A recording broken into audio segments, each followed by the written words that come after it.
Welcome back to perfect class standard 11 chemistry chapter number 3। Allen के module से पूरा syllabus cover करने की ट्राई करेंगे हम। लास्ट इलेक्ट्रोनेगेटिविटी का लेक्चर पढ़ा हमने, जहां पर 2 लेक्चर ऑलरेडी अपलोड हो गए। फर्स्ट कौन सा था? इंट्रोडक्शन, एफिनिटी एंड इलेक्ट्रोनेगेटिविटी के बीच का डिफरेंस। तीसरा, फैक्टर्स अफेक्टिंग ऑन इलेक्ट्रोनेगेटिविटी। तो ये वीडियो खास देखना, और उसमें भी इंट्रोडक्शन खास, क्योंकि इलेक्ट्रोनेगेटिविटी टर्म जितना क्लियर होगा उतनी आसानी से और भी चीजें समझ में आएगी, क्योंकि बहुत ही बेसिक कॉन्सेप्ट है ये, जो बहुत सारे टॉपिक के अंदर कवर होता है, इलेक्ट्रोनेगेटिविटी। तो चलो अब आगे पढ़ेंगे। इलेक्ट्रोनेगेटिविटी से ही पढ़ना है आगे भी हमें। Chapter number 3, last factors affecting complete किया। आज पीरियोडिक ट्रेंड पढ़ेंगे, मॉड्यूल के हिसाब से ही आगे बढ़ रहे हैं। ओके, पीरियोडिक टेबल में इलेक्ट्रोनेगेटिविटी में क्या डिफरेंस आ रहा है ना, वो देखना है। चलो पीरियोडिक टेबल में एक पीरियड के अंदर चले जाओ और एक ग्रुप में जाओ। तो पीरियड के अंदर left to right and group में डाउन दी ग्रुप, तो क्या क्या होना है वो देखेंगे हम सबसे पहले। तो चलो, इन ग्रुप में क्या होगा? Top to down electronegativity. तो टॉप टू डाउन क्या होगा? एटॉमिक रेडियस क्या होती है? इंक्रीज होगी एटॉमिक रेडियस, तो एटॉमिक साइज इंक्रीज होगी। यहां पर जब एटॉमिक साइज इंक्रीज होती है तो फैक्टर्स में हमने पढ़ लिया, यस, इलेक्ट्रोनेगेटिविटी डिक्रीज होगी। तो यहां पर इलेक्ट्रोनेगेटिविटी डिक्रीज होगी टॉप टू डाउन, और इसमें कोई वेरिएशन है ही नहीं, कोई प्रॉब्लम नहीं होगी यहां पर। सेकंड नंबर, इन पीरियड के अंदर चले जाओ, लेफ्ट टू राइट या अलोंग दी पीरियड भी वर्ड यूज हो सकता है। तो लेफ्ट टू राइट अगर जाएंगे हम, तो एटॉमिक रेडियस क्या होगी? कम होगी, इफेक्टिव न्यूक्लियर चार्ज की वजह से। तो एटॉमिक साइज क्या होगी वहां पर? तो डिक्रीज होती है। तो इलेक्ट्रोनेगेटिविटी क्या होनी है वहां पर? तो इंक्रीज होगी। इसका मतलब ये हुआ सेकंड पीरियड में फ्लोरीन, उसकी इलेक्ट्रोनेगेटिविटी सबसे ज्यादा होगी। क्लियर है ये? तो इलेक्ट्रोनेगेटिविटी फ्लोरीन की सबसे ज्यादा, फिर ऑक्सीजन, फिर नाइट्रोजन। फर्स्ट ग्रुप में चले जाओ, तो इलेक्ट्रोनेगेटिविटी सबसे ज्यादा किसकी होगी फर्स्ट ग्रुप के अंदर? सबसे ज्यादा लिथियम की, और सबसे कम किसकी होगी? नीचे आने वाला सीजियम एंड फ्रांसियम। तो ये दो बहुत इंपॉर्टेंट टर्म है। अब एक दो एक्सेप्शन केस है, उससे ज्यादा नहीं। ओके, एक्सेप्शन केस है। थर्ड नंबर, पूरे पीरियोडिक टेबल में फर्स्ट नंबर पर कौन है? फ्लोरीन है। इलेक्ट्रोनेगेटिविटी सबसे ज्यादा फ्लोरीन की है, सबसे कम किसकी होगी? तो ग्रुप 1 के अंदर सीजियम एंड फ्रांसियम। लेकिन कई बार तुमने शायद गूगल सर्च करो या कुछ करो, तो कई बार सीजियम होता है, कई बार फ्रांसियम होता है। तो उसका रीजन समझना है यहाँ पर। तो electronegativity of caesium and francium, ये दोनों की इलेक्ट्रोनेगेटिविटी ऑलमोस्ट इक्वल है, वरना ट्रेंड तो क्या होना चाहिए था? टॉप टू डाउन डिक्रीज होनी चाहिए थी। तो रीजन क्या है वो? ये दोनों के बीच में कितने सेल का डिफरेंट है? एक सेल का डिफरेंट है। ओके, ये दोनों के बीच में एक सेल का डिफरेंट है। लेकिन अब समझना इंपॉर्टेंट, ये दोनों के बीच में वन सेल डिफरेंट है, मतलब फ्रांसियम में एक सेल ज्यादा है, वन सेल डिफरेंट ना, ऑर्बिट की बात कर रहा हूं मैं। लेकिन साथ में ये दोनों के बीच में जो प्रोटॉन का चार्ज है, उनका डिफरेंस कितना है? अराउंड 32। कितना? 32 जितना डिफरेंस है। प्रोटॉन इसमें ज्यादा है 32 इतने, तो इफेक्टिव न्यूक्लियर चार्ज भी बढ़ गया 32 जितना। तो यहां पर प्रोटॉन में चार्ज में कितना डिफरेंट है? Around 32 proton. तो एक सेल एंड 32 प्रोटॉन, ये दोनों ऑलमोस्ट एक दूसरे को इक्वल कर देते हैं। इसकी वजह से क्या हुआ? दोनों की इलेक्ट्रोनेगेटिविटी ऑलमोस्ट एक जैसी होती है। समझना, सीजियम और फ्रांसियम, सीजियम की कंपेयर में फ्रांसियम में एक सेल ज्यादा है, एक सेल ज्यादा है नो डाउट। लेकिन क्या हो रहा है? नंबर ऑफ प्रोटॉन कितने हो रहे हैं फ्रांसियम में, 32 हो रहे हैं, तो इसका इफेक्टिव न्यूक्लियर चार्ज भी बढ़ जाता है, और ये इफेक्टिव न्यूक्लियर चार्ज जो बढ़ जाता है उसका, वो एक सेल की कंपेयर में उसे इक्वल कर देता है। तो उसकी वजह से सीजियम एंड फ्रांसियम दोनों की इलेक्ट्रोनेगेटिविटी क्या है, सबसे कम। अगर एमसीक्यू क्वेश्चन में पूछ ले तुम्हें तो ये आंसर लिख सकते हो। और सीजियम और फ्रांसियम दोनों दिए हो तो फ्रांसियम नजदीक वाला आंसर, लेकिन नहीं देंगे दोनों। तो पूरे पीरियोडिक टेबल में सीजियम एंड फ्रांसियम उनकी इलेक्ट्रोनेगेटिविटी सबसे कम, एंड फ्लोरीन की इलेक्ट्रोनेगेटिविटी सबसे हाईएस्ट होगी।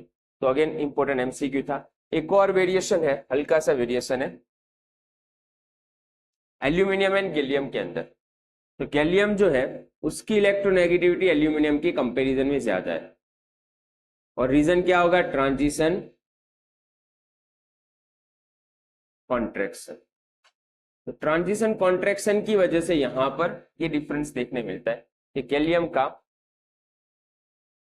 गैलियम में इलेक्ट्रोनेगेटिविटी एल्यूमिनियम की कंपैरिजन में ज्यादा है।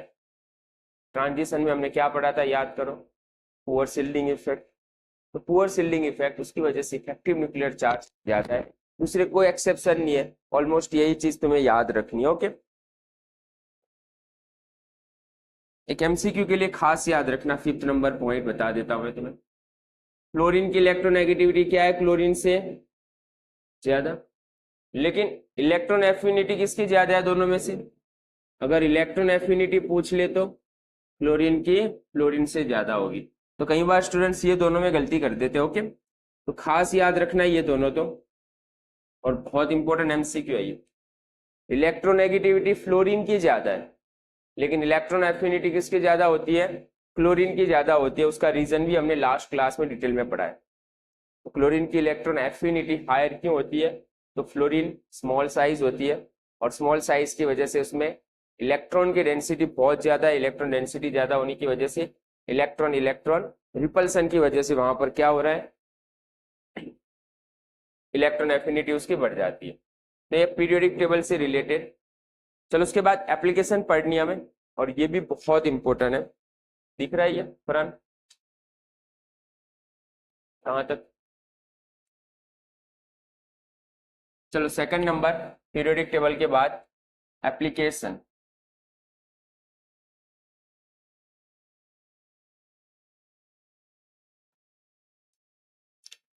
एप्लीकेशन बहुत इंपॉर्टेंट, ये भी एमसीक्यू कैसे बनते हैं ना उसका उसकी मेथड है ये।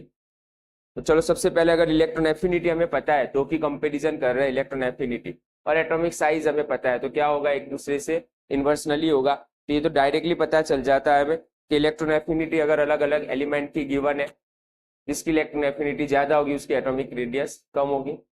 दूसरा, जिसकी इलेक्ट्रोनेगेटिविटी ज्यादा होगी वो मेटल या नॉन मेटल, तो उसके नॉन मेटालिक कैरेक्टर ज्यादा होगा। पॉइंट समझना, इलेक्ट्रोनेगेटिविटी किसकी ज्यादा होती है, मेटल या नॉन मेटल की, तो नॉन मेटल की इलेक्ट्रोनेगेटिविटी हायर होती है। तो इलेक्ट्रोनेगेटिविटी जितनी ज्यादा, उसमें नॉन मेटालिक कैरेक्टरिस्टिक क्या होंगे, वो नॉन मेटालिक होगा उतना ही। इसीलिए तो फ्लोरीन की इलेक्ट्रोनेगेटिविटी ज्यादा है, फ्लोरीन नॉन मेटल है। तो ये भी आइडेंटिफाई कर सकते हैं नॉन मेटल है या मेटल है। तो अगेन इंपॉर्टेंट एमसीक्यू है, ये भी आइडेंटिफाई कर सकते हो किसमें मेटालिक कैरेक्टर ज्यादा, किसमें नॉन मेटालिक कैरेक्टर ज्यादा होते हैं। तो डायरेक्ट एमसीक्यू अगेन ये भी। दूसरा उससे भी इंपॉर्टेंट एमसीक्यू याद रखना, एक बॉन्ड एनर्जी डायरेक्टली प्रोपोर्शनल होता है इलेक्ट्रोनेगेटिविटी डिफरेंस का। अब बॉन्ड एनर्जी क्या है, वो जो एनर्जी बॉन्ड ब्रेक करने के लिए लगती है ना, वो एनर्जी को बॉन्ड एनर्जी बोलेंगे हम। मतलब जिसकी बॉन्ड एनर्जी ज्यादा होगी उसका बॉन्ड भी कैसा होगा, स्ट्रॉन्ग होगा। बॉन्ड ब्रेक करने के लिए जो एनर्जी हमें देनी पड़ती है वही एनर्जी बॉन्ड एनर्जी है, energy required to break the bond. तो मतलब इसका क्या हुआ, कौन से बॉन्ड की स्ट्रेंथ ज्यादा होगी, जो बॉन्ड की एनर्जी ज्यादा होगी। अब ऐसे एग्जाम्पल ही ले लेते हैं, यहां पर हम hydrogen and fluorine, HF, HCl, HBr and HR। अब दोनों के बीच में कंपेयर करो, दोनों एटम एलिमेंट के बीच में, हाइड्रोजन एंड फ्लोरीन। फ्लोरीन की इलेक्ट्रोनेगेटिविटी बहुत ज्यादा है, हाइड्रोजन की बहुत कम है, तो दोनों में इलेक्ट्रोनेगेटिविटी का डिफरेंस क्या आएगा, ज्यादा ही है। ये दोनों के बीच में इलेक्ट्रोनेगेटिविटी क्या होगी, डेल्टा ई एन की वैल्यू क्या होगी, हाई ना, समझना। फ्लोरीन की इलेक्ट्रोनेगेटिविटी बहुत ज्यादा है, हाइड्रोजन की इलेक्ट्रोनेगेटिविटी बहुत कम है, तो दोनों के बीच में गैप ज्यादा है। दूसरा यहां पर आ जाओ, क्लोरीन की इलेक्ट्रोनेगेटिविटी ज्यादा है नो डाउट, हाइड्रोजन की कम है, लेकिन इनकी गैप इसके बराबर तो नहीं है ना। तो गैप किस में ज्यादा मिल रही है तुम्हें, हाइड्रोजन एंड फ्लोरीन की कंपैरिजन में कर रहा है। तो यहां पर अगर ये दोनों के बीच में इलेक्ट्रोनेगेटिविटी डिफरेंस बहुत ज्यादा है, तो इसका मतलब ये हो रहा है कि ये क्या होंगे, इनकी बॉन्ड एनर्जी सब में से सबसे ज्यादा, और सबसे ज्यादा बॉन्ड स्ट्रॉन्ग किस में होगा, यहां पर HF में। तो बॉन्ड एनर्जी किसकी हाई, तो इनकी बॉन्ड एनर्जी हाई होगी। इसी में से एक और MCQ समझा देता हूं मैं, जो बहुत इंपॉर्टेंट होता है, एसिडिक कैरेक्टर। अब एसिडिक कैरेक्टर मतलब क्या, जो इजीली H+ रिलीज करता है। नीट और JEE के लिए मोस्ट इंपोर्टेंट MCQ माना जाता है एसिडिक कैरेक्टर से रिलेटेड। जो इजीली H+ रिलीज कर रहा है वो क्या है, मोर एसिडिक है। नो डाउट एसिड है, सारे एसिड है, लेकिन ज्यादा एसिडिक कौन, एसिडिक स्ट्रेंथ किसकी ज्यादा, तो जो इजीली H+ रिलीज करता है। तो कौन इजीली H+ रिलीज करेगा, यहां से बोलो, HI easily hydro H+ release कर देगा, क्योंकि इनकी बॉन्ड एनर्जी बहुत कम है, बॉन्ड लेंथ भी ज्यादा है इनकी, तो आसानी से ये टूट जाएगा, और यहां से ये क्या करेगा, H+ को इजीली रिलीज करेगा। तो सबसे ज्यादा एसिडिक कौन यहां पर, HI मोर एसिडिक है। तो यहां से समझना, अगर बॉन्ड एनर्जी ज्यादा तो वो कैसा हुआ, लेस एसिडिक होगा। तो MCQ में कई बार पूछा हुआ है, ये चार में से सबसे ज्यादा एसिडिक कौन, या उसका ऑर्डर पूछते हैं, इंक्रीजिंग ऑर्डर या डिक्रीजिंग ऑर्डर में अरेंज करो एसिडिक अरेंजमेंट के हिसाब से। तो क्लियर है ना ये बॉन्ड एनर्जी। वापिस, अगर दो एलिमेंट के बीच में इलेक्ट्रोनेगेटिविटी का डिफरेंस बहुत ज्यादा है, तो क्या होगा, उनकी बॉन्ड एनर्जी ज्यादा होगी, बॉन्ड स्ट्रेंथ ज्यादा होगी, लेकिन बॉन्ड लेंथ कितनी हो जाएगी, शॉर्ट ना, क्योंकि पास में जितने पास में उतने स्ट्रांगली जुड़े हुए हैं वो। तो इनकी बॉन्ड एनर्जी बहुत ज्यादा है, बॉन्ड स्ट्रेंथ भी ज्यादा है, तो ये इजीली तो H+ रिलीज करेगा नहीं। H+ इजीली रिलीज नहीं करना मतलब इसे, इसके एसिडिक नेचर क्या होगा, बहुत कम होगी। तो ये चार में से सबसे ज्यादा एसिडिक ही है। तो यहां पर हम बॉन्ड एनर्जी से रिलेटेड पढ़ रहे हैं। अब मान लो कोई कंपाउंड बॉन्ड बना रहा है और उसकी हमें बॉन्ड लेंथ निकालनी है, कैलकुलेशन करनी है।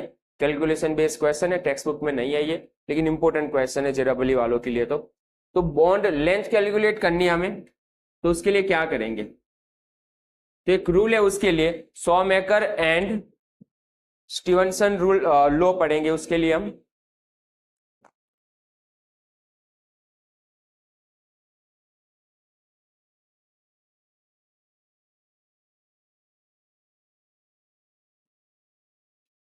इन्होंने एक बढ़िया सा फॉर्मूला एक्सप्लेन किया है, जहां से हम बॉन्ड लेंथ है ना डिटरमाइन कर सकते हैं, बॉन्ड लेंथ कितनी होगी। तो डायरेक्ट फॉर्मूला समझो, यहां पर A एंड B क्या है, यहां पर एलिमेंट है, A एंड B के बीच में हमें देखनी है बॉन्ड लेंथ कितनी होगी। तो डिस्टेंस A एंड B का किसके बराबर होगा, तो radius of A, element A उसका रेडियस ले लेंगे, plus radius of B, difference कितना है इनके बीच में 0.09, और ब्रैकेट के अंदर electronegativity of A minus electronegativity of B। ये फॉर्मूला यूज करो और कैलकुलेशन करना है तुम्हें। ओके, फॉर्मूला समझना बहुत सिंपल है, एग्जाम में डायरेक्ट क्वेश्चन होता है। क्वेश्चन ही ले लेते हम। क्वेश्चन कैसे हो सकता है, if bond length in F2 की बॉन्ड लेंथ मान लो कितनी है 1.44 angstrom, and bond length in H2 H2 के अंदर बॉन्ड लेंथ गिवन है अराउंड 0.74 एंगस्ट्रॉम। देखो मॉड्यूल के अंदर वही है ना। देन इलेक्ट्रोनेगेटिविटी ऑफ फ्लोरीन कितनी गिवन है, F की इलेक्ट्रोनेगेटिविटी गिवन है देखो 4, एंड इलेक्ट्रोनेगेटिविटी ऑफ हाइड्रोजन कितनी गिवन है 2.1, डेटा गिवन है। कैलकुलेट क्या करना है, अब F2 और H2 दोनों मिक्स हो रहे हैं, HF बॉन्ड बना रहे, तो वो दोनों की बॉन्ड लेंथ कितनी है, and then calculate bond length between HF, ये कैलकुलेट करना है। ये तो एक सिंपल सा एग्जांपल हुआ, कोई भी क्वेश्चन बना सकते हो। ओके, F2 की बॉन्ड लेंथ गिवन है, H2 की बॉन्ड लेंथ गिवन है, इलेक्ट्रोनेगेटिविटी गिवन है, दोनों की इलेक्ट्रोनेगेटिविटी और कैलकुलेशन करना है।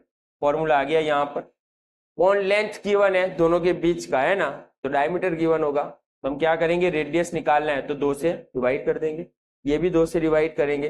तो आंसर कैसे लिखना है हमें यहाँ पर, तो distance between HF RA fluorine F2 की जगह क्या लिखेंगे हम 1.44 डिवाइड बाय 2, क्योंकि ये F2 गिवन है, डायमीटर गिवन है, समझना, दो फ्लोरीन के बीच का डिस्टेंस है, हमें तो चाहिए रेडियस एक की। नेक्स्ट उसके बाद प्लस RB कितना है 0.74 डायमीटर है, रेडियस चाहिए, माइनस 0.09 ब्रैकेट X से इलेक्ट्रोनेगेटिविटी 4 है, माइनस 2.1। कैलकुलेशन करके जो आंसर आ रहा है एंगस्ट्रॉम के अंदर वही हमारा आंसर होगा। तो फॉर्मूला याद रखना, अगर ऐसे क्वेश्चन आ रहे हैं JEE वालों के लिए तो खास। ओके, बॉन्ड लेंथ अगर कैलकुलेट करना है हमें तो उसके लिए शॉमेकर एंड स्टीवनसन लो, उसका फॉर्मूला डायरेक्ट याद रखो, सीधा सा आंसर है, कुछ भी नहीं करना आगे से। तो यहां से बॉन्ड लेंथ निकाल सकते हैं, कितना आंसर आ रहा है इसमें 0.919 एंगस्ट्रॉम, तो ये हुआ उसका आंसर। कैलकुलेशन सबको आता है, फॉर्मूला पर फोकस करना, सिर्फ फिजिकल केमिस्ट्री में जितने फॉर्मूला है ना वो क्लियर होना चाहिए सबको, उंगलियों की टिप पर याद होने चाहिए सारे फॉर्मूला। चलो तो एप्लीकेशन नेक्स्ट, उसके बाद आगे बढ़ते हैं। एक बार ध्यान से देख लेना, मॉड्यूल में सारे डेटा गिवन है। ओके,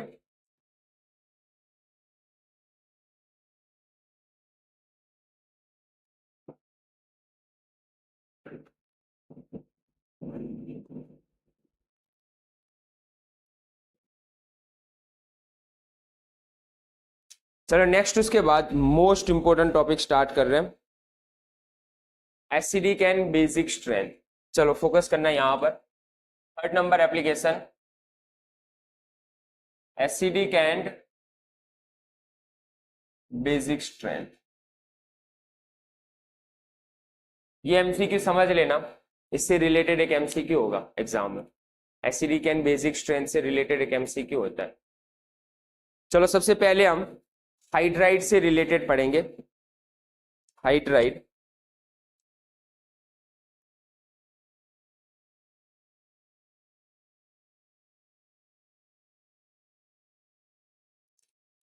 सीधा सा एग्जांपल ही ले लेते हैं किसकी एसिडिक स्ट्रेंथ ज्यादा होगी वो, तो एग्जांपल 1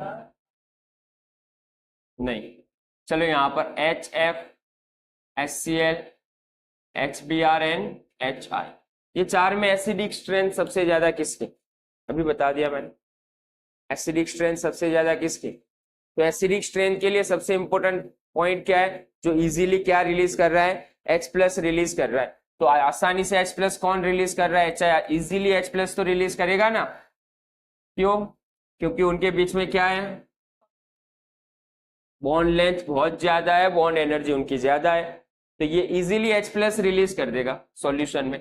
तो इजीली H+ रिलीज कर रहा है, मतलब क्या हुआ, एसिडिक स्ट्रेंथ के लिए आंसर क्या होगा, हाइड्राइड में। क्लियर ना, तो हाइड्राइड में कोई एक्सेप्शन भी नहीं आ रहा, तो प्रॉब्लम ही नहीं है। 17 ग्रुप के जो हाइड्राइड है, हाइड्राइड मतलब समझ रहे हो, 17 ग्रुप के हाइड्रोजन के साथ जो कंपाउंड बना रहे हैं वो, तो 17 ग्रुप के अंदर क्या होगा, HI की एसिडिक स्ट्रेंथ सबसे ज्यादा।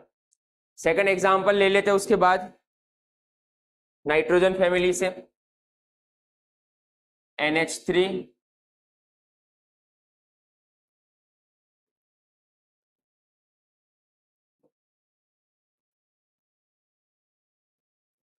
चलो यहां पर किसकी एसिडिक स्ट्रेंथ सबसे ज्यादा, तो टॉप टू डाउन हमें पता होना चाहिए, टॉप टू डाउन जाएंगे, साइज बढ़ेगी, साइज बढ़ेगी तो बॉन्ड लेंथ भी बढ़नी है, तो यहां पर भी क्या आंसर आएगा, BiH3, उसकी एसिडिक स्ट्रेंथ क्या होगी, सबसे ज्यादा होगी। तो पॉइंट समझ लेना, बहुत इंपॉर्टेंट स्टेटमेंट है एमसीक्यू के लिए ये। ओके, तो ये इजीली क्या करेगा, BiH3 आसानी से हाइड्रोजन को रिलीज करेगा। तो हाइड्राइड्स के लिए 2 ट्रेंड दिए हुए हैं देखो मॉड्यूल के अंदर भी। नेक्स्ट उसके बाद हाइड्रोक्साइड, सेकंड नंबर पर, सेकंड नंबर आ जाओ, हाइड्रोक्साइड। यहां पर हल्की सी गलती हो सकती है, ध्यान रखना, सबके लिए नया टॉपिक होगा ये हाइड्रोक्साइड। अब एज एग्जांपल समझ लो, यहां पर एक हाइड्रोक्साइड का एग्जांपल ले लेते हैं हम। ए एलिमेंट है और वो OH के साथ अटैच है, हाइड्रोक्साइड मतलब OH, जैसे कि KOH, NaOH, ओके, Cl2O, बहुत सारे एग्जांपल आएंगे आगे। अब यहां पर 2 कंडीशन है। एसिडिक मतलब कौन होता है, जो H+ रिलीज करेगा वो एसिडिक होगा। OH- कौन, जो OH- रिलीज कर रहा है वो बेसिक होता है। सिंपल सा ट्रेंड पड़ा हुआ है तुम। चलो यहां पर क्या होगा, अगर मुझे एसिडिक बताना है, अगर ये कंपाउंड एसिडिक है, जैसे ही उसे पानी में डाल रहे तो H+ रिलीज करेगा, तो एनायन कौन बनेगा यहां से, तो AO- और H+ रिलीज करेगा ये। अगर एसिडिक फॉर्म है तो ये होगा AO- H+, और दूसरा अगर मान लो बेसिक है तो A+ OH-। तो ये बेसिक स्ट्रेंथ के लिए। अब जो एसिडिक है वो इजीली H+ रिलीज करता है, जो बेसिक है बढ़िया सा वो इजीली OH- रिलीज करता है। अब समझना कौन एसिडिक और कौन बेसिक। तो यहां पर जो A है, अगर वो आइडेंटिफाई कर ले हम, तो हमें पता चल जाएगा वो एसिडिक है या बेसिक है। तो इसके लिए गैलिस ने एक बढ़िया सा रूल दिया हुआ है, सिंपल सा गैलिस रूल बोलेंगे, ये भी टेक्स्ट बुक के अंदर नहीं है। अगर मान लो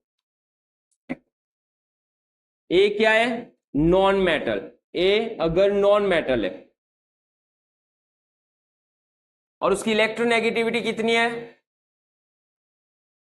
1.7 से ज्यादा। दूसरा पॉइंट याद रखना, उसकी इलेक्ट्रोनेगेटिविटी मोर देन 1.7 है, तो वो एसिडिक नेचर में ही होगा। अभी हमने हाइड्रोजन के लिए पढ़ा था, बोलो हाइड्रोजन की इलेक्ट्रोनेगेटिविटी कितनी थी, 2.1। 2.1 लिखिए ना, तो उसका एग्जाम्पल लिखो।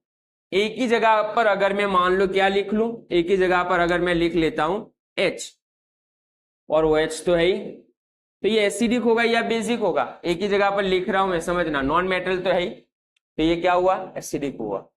नेक्स्ट उसके बाद एक और एग्जांपल ले लेते हैं हम, Cl2O, ClOH, ClOH। तो यहां पर भी देखो Cl क्या है, सिर्फ समझाने के लिए, तो Cl क्या है, नॉन मेटल है, नॉन मेटल है और उसकी इलेक्ट्रोनेगेटिविटी भी ज्यादा है, तो ये भी क्या होगा, एसिडिक होगा। तो सिंपल सा अगर मान लो OH के साथ नॉन मेटल अटैच है, OH के साथ नॉन मेटल अटैच है, तो वो क्या होगा, एसिडिक नेचर में होगा मोस्ट ऑफ केस में। कुछ एक्सेप्शन होंगे न्यूट्रल और एम्फोटेरिक के लिए। चलो उसके बाद सेकंड पॉइंट पर आ जाऊं। अगर यहां पर A कौन है, मेटल है और उसकी इलेक्ट्रोनेगेटिविटी कितनी है, लेस देन 1.7, तो वो क्या होगा, बेसिक होगा। तो ये एसिडिक के लिए कंडीशन लिखी हमने और ये बेसिक के लिए कंडीशन है, तो ये एसिडिक और ये बेसिक। चलो एग्जांपल लिख लो अब कोई भी, मेटल तो तुम्हें पता ही है, बोलो एग्जांपल में क्या लिख सकते हैं हम, NaOH, क्लियर, KOH। तो ये क्या हुए, ये क्या होंगे, बेसिक हाइड्रोक्साइड है ये। तो बहुत ही बढ़िया सा और सिंपल सा रूल्स है, गैलिस रूल बोलेंगे इसे हम। तो गैलिस रूल के हिसाब से कौन एसिडिक और कौन बेसिक है वो आसानी से हम आइडेंटिफाई कर सकते हैं। चलो नेक्स्ट उसके बाद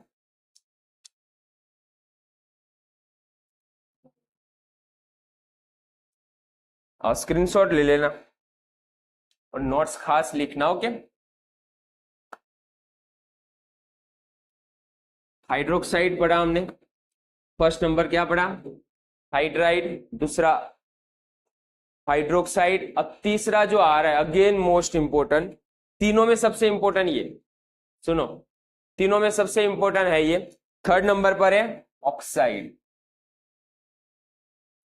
ऑक्साइड मतलब जो ऑक्सीजन के साथ कंपाउंड बना रहे वो सारे oxide, most important MCQ. Okay, ये एग्जांपल ही समझना है यहाँ पर। अलोंग पीरियड, चार सिंपल सी चीजें याद रखना, अभी और जैसे जैसे आगे बढ़ोगे ना इससे रिलेटेड और चीजें आएगी। तुमने शायद 10th में भी पढ़ा होगा amphoteric oxide, neutral oxide and acidic oxide, ये 10th में पढ़ा होगा शायद। तो चलो यहाँ पर ऑक्साइड से रिलेटेड हम फर्स्ट ट्रेंड पढ़ते हैं, अलोंग पीरियड। तो चलो अगर पीरियड के अंदर जाएंगे और उसके ऑक्साइड देखने, समझना, जैसे कि नाइट्रोजन के ऑक्साइड, ऑक्सीजन के ऑक्साइड, फ्लोरीन के ऑक्साइड, कार्बन के ऑक्साइड, तो किसकी एसिडिक स्ट्रेंथ ज्यादा, एसिडिक स्ट्रेंथ किसकी ज्यादा। तो अलोंग पीरियड जैसे जैसे जाएंगे हम तो क्या होगा, एसिडिक कैरेक्टर इंक्रीज होगा। जैसे कि एग्जांपल अगर मुझे लेना हो तो बोलो, CO2 NO2 देन N2O, चलो ओके, NO2 भी होता है, नाइट्रोजन के बहुत सारे ऑक्साइड है, अभी तुम्हारे सामने नहीं आए इसीलिए। O2, ऑक्सीजन के लिए O3 भी लिख सकते हैं, मैं ना O2 लिख लेता हूं यहां पर, एंड देन OF2। चलो इसमें सबसे ज्यादा एसिडिक कौन, अगर ऐसा एमसीक्यू आ गया नीट में या JEE में, सबसे ज्यादा कौन एसिडिक होगा, तो जो ऑक्साइड में जिसकी इलेक्ट्रोनेगेटिविटी ज्यादा होगी वो सबसे ज्यादा एसिडिक होगा। तो एसिडिक स्ट्रेंथ में क्या आएगा बोलो, यहां पर अगर ऑर्डर लिखना है तो लेस देन ना, तो ये मोस्ट एसिडिक है, इंपोर्टेंट एमसीक्यू है। तो अलोंग पीरियड जाओगे तो एसिडिक स्ट्रेंथ क्या हो रही है, उसकी इंक्रीज हो रही है। चलो second number, down group, down the group, तो एसिडिक कैरेक्टर यहां पर क्या होना है, डिक्रीज होना है। एसिडिक इलेक्ट्रोनेगेटिविटी में सबकी इलेक्ट्रोनेगेटिविटी तो पढ़ ही रहे हम, तो इसीलिए एसिडिक स्ट्रेंथ साथ में ही कवर कर रहे हैं हम, समझना। अलोंग पीरियड तो एसिडिक कैरेक्टर क्या होगा यहां पर, डिक्रीज होगा, और उसके एग्जाम्पल लेने हमें, समझना यहां पर एसिडिक कैरेक्टर क्या है, डिक्रीज हो रहा है। चलो 17 ग्रुप के ऑक्साइड लिख लेते हैं हम, 17 ग्रुप के oxide, fluorine, chlorine, bromine and iodine के ऑक्साइड लिख रहे हैं। तो चलो फ्लोरीन के लिए लिख रहा हूं मैं OF2, then down the group जा रहे हैं OCl2, वैसे तो Cl2O लिखेंगे आगे, उसका रूल्स बता रहा हूं मैं तुम्हें। देन उसके बाद Cl2O, Br2O एंड I2O। चलो इसमें सबसे ज्यादा एसिडिक कौन, सबसे ज्यादा एसिडिक कौन, तो डाउन द ग्रुप जाएंगे तो एसिडिक कैरेक्टर क्या हो रहा है, डिक्रीज हो रहा है। तो सबसे ज्यादा एसिडिक कौन होगा ऑक्साइड में, ये। हाइड्राइड के लिए क्या था याद करो वापिस, इसकी कंपैरिजन कर लेते हैं हम हाइड्राइड से। तो हाइड्राइड में HF, HCl, HBr and HI, उसमें सबसे ज्यादा एसिडिक कौन था, HI सबसे ज्यादा एसिडिक था। तो ये मिस्टेक करते हैं स्टूडेंट्स, ऑक्साइड और हाइड्राइड जब आते हैं ना तब मिक्स होता है। तो अगेन मोस्ट इंपोर्टेंट एमसीक्यू बोल रहा हूं, फोकस करना, ऑक्साइड से रिलेटेड है। चलो उसके बाद third number, electronegativity difference, third यहां पर ही लिख लेता हूं, इलेक्ट्रोनेगेटिविटी डिफरेंस। अगर दो एलिमेंट इलेक्ट्रोनेगेटिविटी ज्यादा, इलेक्ट्रोनेगेटिविटी अगर क्या है, हायर है, तो एसिडिक कैरेक्टर भी क्या होगा उसका, हाई होगा। जैसे कि एग्जांपल दिया हुआ है देखो मॉड्यूल में, B2O3CO2, कौन सा एग्जांपल है, B2O3CO2 N2O5,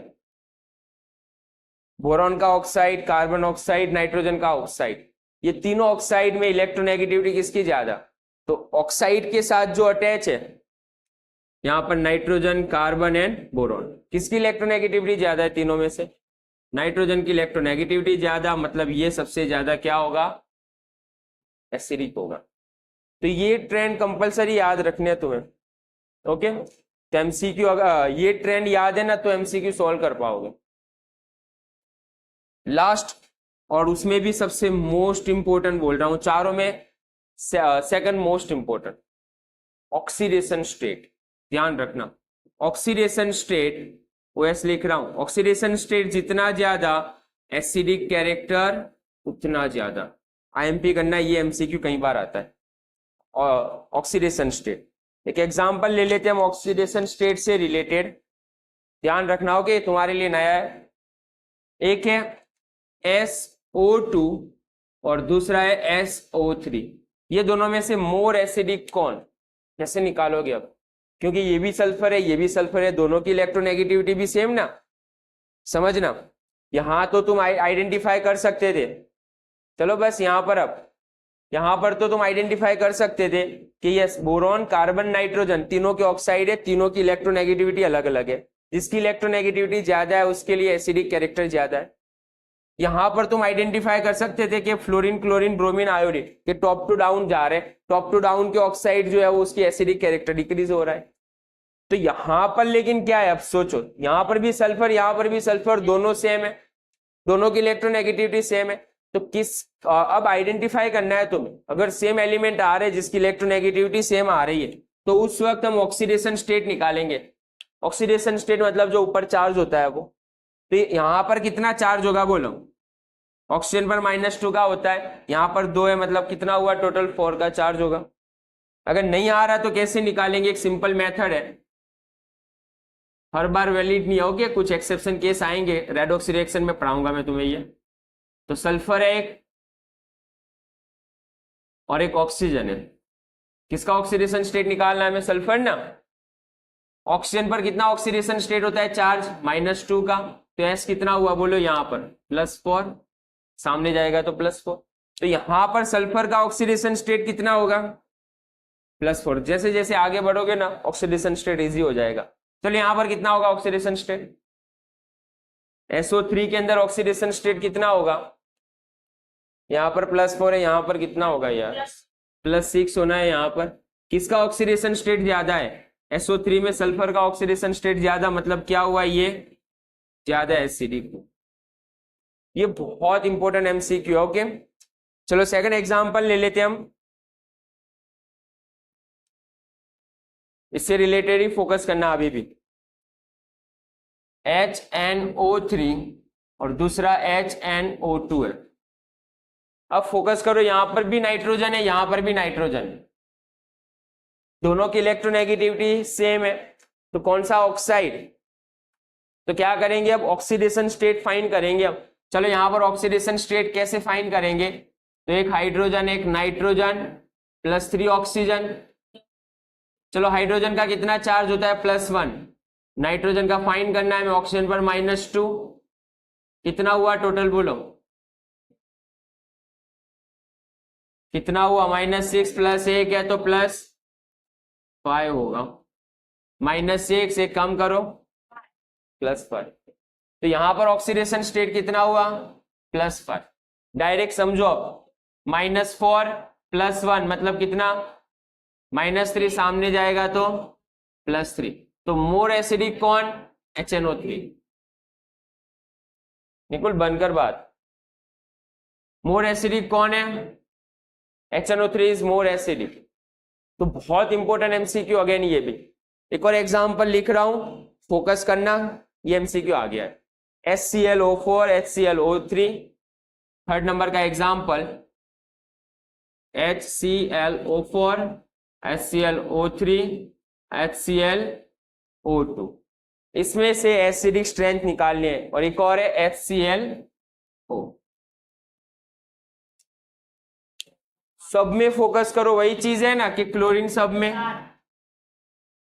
अब ऑक्सीडेशन स्टेट निकालो सबके। तो देखो क्या है, ऑक्सीजन पर -2 मतलब -8, हाइड्रोजन पर +1। डायरेक्ट बता दूं यहां पर मैं +1, ये कितना हुआ -8, कितना हो गया +7। सामने जाएगा तो नहीं आ रहा है तो इस तरह कैलकुलेशन करो स्टार्टिंग में।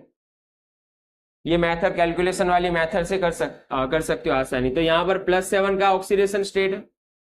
चलो यहाँ पर कितना होगा बोलो, 3 है, ऑक्सीजन पर -2 है तो -6, यहाँ पर +1 तो कितना हुआ +5। चलो ऑक्सीजन -4, यहाँ पर +1 कितना हुआ +3, एंड लास्ट -2 +1 तो कितना हो रहा है +1।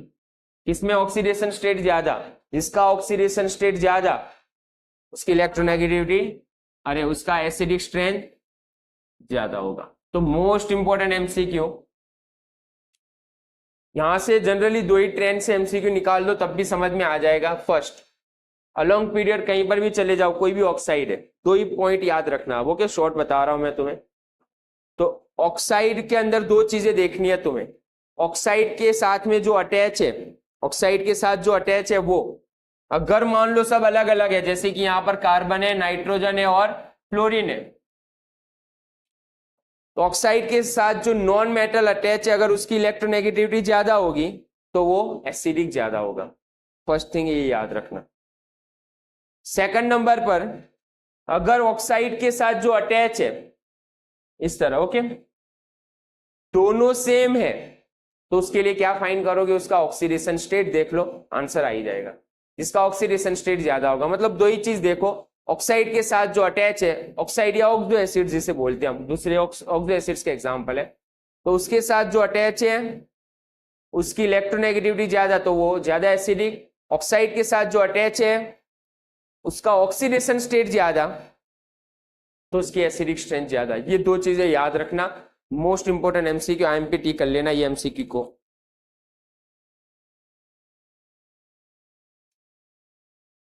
चलो लास्ट, नोमेनक्लेचर।